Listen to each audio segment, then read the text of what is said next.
Assalamualaikum warahmatullahi wabarakatuh. Pada kesempatan kali ini, Ibu akan menjelaskan materi tentang pengolahan sampah. Yuk simak videonya. Apakah kalian sudah tahu tentang jenis-jenis sampah? Jika kita perhatikan di lingkungan sekolah kita, terdapat 3 jenis tempat sampah. Ada tempat sampah yang berwarna hijau untuk sampah organik, ada tempat sampah berwarna kuning itu untuk sampah non-organik atau anorganik. Kemudian ada tempat sampah yang berwarna merah, itu untuk sampah B3. Apakah kalian tahu perbedaannya? Nah, kali ini Ibu akan membahas perbedaan ketiga jenis sampah tersebut dan juga cara pengolahannya.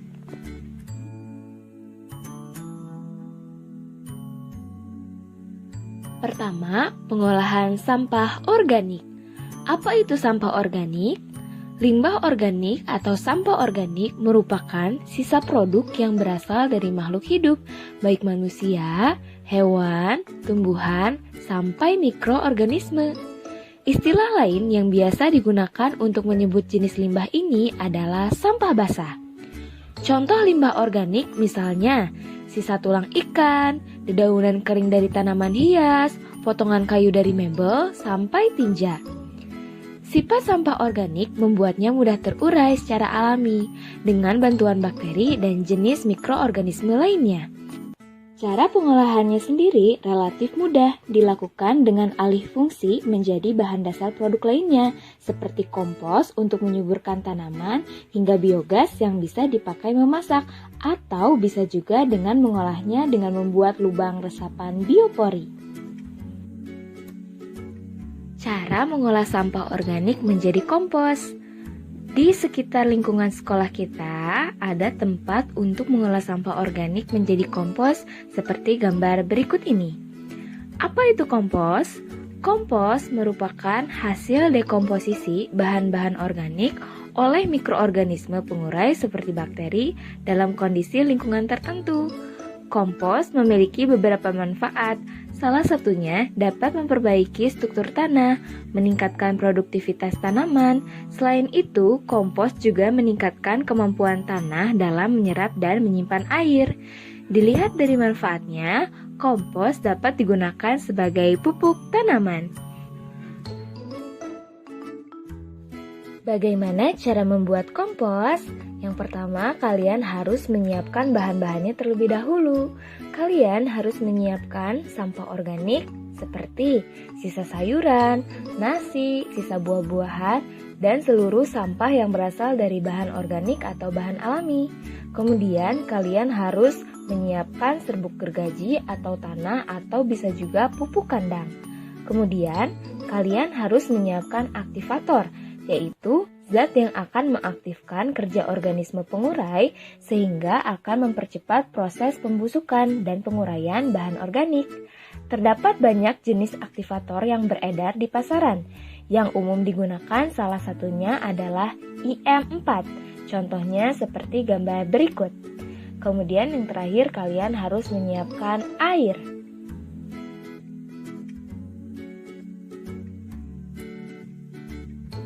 Kemudian kalian harus menyiapkan alat-alatnya. Kalian harus menyiapkan alat pemotong atau pencacah, misalnya pisau. Kemudian kalian harus menyiapkan tempat penampung sampah. Dapat menggunakan ember bekas cat dan wadah bekas lainnya. Kemudian kalian harus menyiapkan alat pengaduk.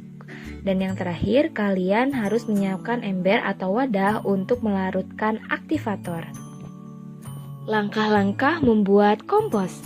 Pertama, cacah atau potong sampah organik rumah tangga hingga berukuran kecil.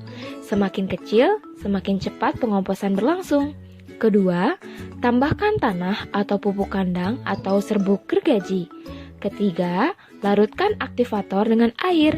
Tuangkan larutan aktivator atau starter kompos seperti IM4 ke bahan kompos, kemudian aduk rata.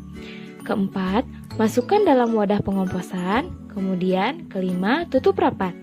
Yang keenam, aduk seminggu sekali agar aerasi atau aliran udara dalam wadah berlangsung baik. Yang ketujuh, selama proses pengomposan, suhu dalam wadah akan naik, tanda bahwa mikroorganisme sedang bekerja. Kedelapan, memasuki minggu 7 atau ke-8 pengomposan selesai, kemudian suhu dalam wadah bisa normal kembali. Kompos yang sudah jadi siap digunakan. Kompos yang baik berwarna coklat, kehitaman, berbau tanah, dan berbutir halus. Sekarang ibu ingin bertanya, apakah kalian tahu apa itu lubang resapan biopori? Ayo, siapa yang sudah tahu? Biopori biasa juga disebut dengan lubang resapan biopori, merupakan lubang yang dibuat tegak lurus ke dalam tanah. Lubang tersebut kemudian diisi dengan sampah organik yang memiliki fungsi sebagai makanan makhluk hidup yang ada di tanah, seperti cacing dan juga akar tumbuhan. Nah, di sini terdapat contoh lubang resapan biopori ya. Manfaat lubang resapan biopori yaitu bisa mengurangi sampah organik, bisa menyuburkan tanah, dan juga membantu mencegah terjadinya banjir. Cara membuat lubang resapan biopori. Pertama-tama, kalian harus menyiapkan alat dan bahannya terlebih dahulu. Kalian harus menyiapkan bor biopori atau bor tanah, contohnya seperti gambar berikut.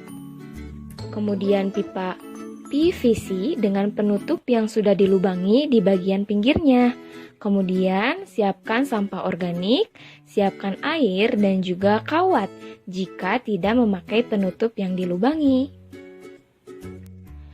Langkah-langkah pembuatannya, pertama, tentukan lokasi tanah yang akan dijadikan lubang biopori.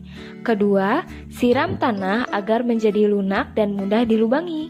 Ketiga, lubangi tanah dengan bor biopori atau bor tanah dan buat secara tegak lurus. Keempat, buat lubang sedalam 1 meter dengan diameter 10-30 cm. Kelima, lapisi lubang dengan pipa PVC seukuran diameter lubang yang sudah disiapkan. Keenam, isi lubang dengan sampah organik seperti daun, rumput, kulit buah, dan lain-lain. Ketujuh, tutup lubang dengan kawat besi atau tutup pipa PVC yang sudah dilubangi. Nah, begitulah langkah-langkah membuat lubang resapan biopori. Apakah kalian sudah memiliki lubang resapan biopori di rumah? Jika sudah, kalian bisa memfotokan dan mengirimkan ke wali kelas masing-masing ya. Yang kedua, Ibu akan menjelaskan pengolahan sampah anorganik atau non-organik. Apa itu sampah anorganik? Sampah anorganik adalah sampah yang dihasilkan dari bahan-bahan non-hayati dan tidak dapat diuraikan oleh alam. Berbeda dengan limbah organik yang mudah diolah karena dapat terurai secara alami, limbah anorganik memerlukan proses pengolahan yang lebih rumit dan panjang agar bisa dimanfaatkan kembali. Untuk mengurangi jumlah sampah anorganik di rumah, ada beberapa cara yang bisa dilakukan. Langkah yang bisa dilakukan adalah dengan reduce, reuse, dan recycle. Apa itu? Yuk kita bahas satu persatu.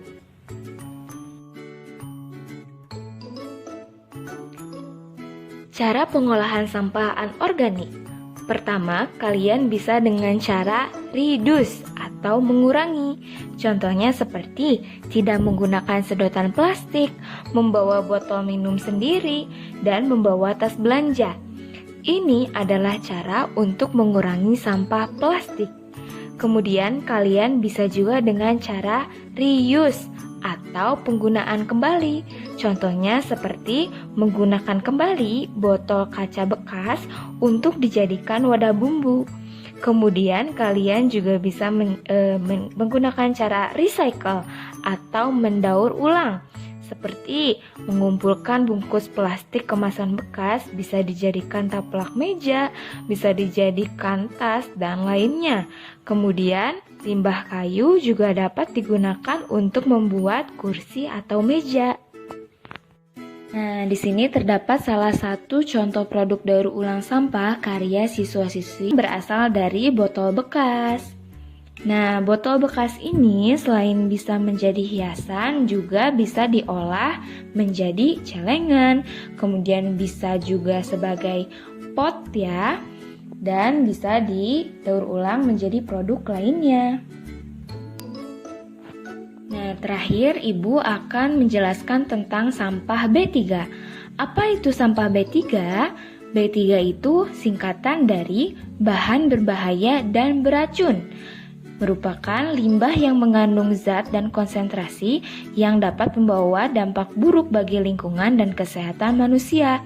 Contoh limbah B3 itu seperti bekas pengharum ruangan, pemutih pakaian, deterjen pakaian, pembersih kamar mandi, pembersih kaca atau jendela, pembersih lantai, pembasmi serangga, lem perekat, dan juga batu baterai. Cara mengolah sampah yang satu ini disarankan tidak dilakukan sembarangan ya, karena bisa menimbulkan resiko yang berbahaya jika salah olah. Maka dari itu, cara yang tepat adalah dengan memisahkan jenis limbah B3 ke dalam tempat pembuangan terpisah, supaya bisa mudah diidentifikasi saat dibawa oleh para petugas kebersihan. Nah, sekian penjelasan tentang pengolahan sampah, yaitu sampah organik, anorganik, dan juga B3. Terima kasih atas perhatiannya. Wassalamualaikum warahmatullahi wabarakatuh.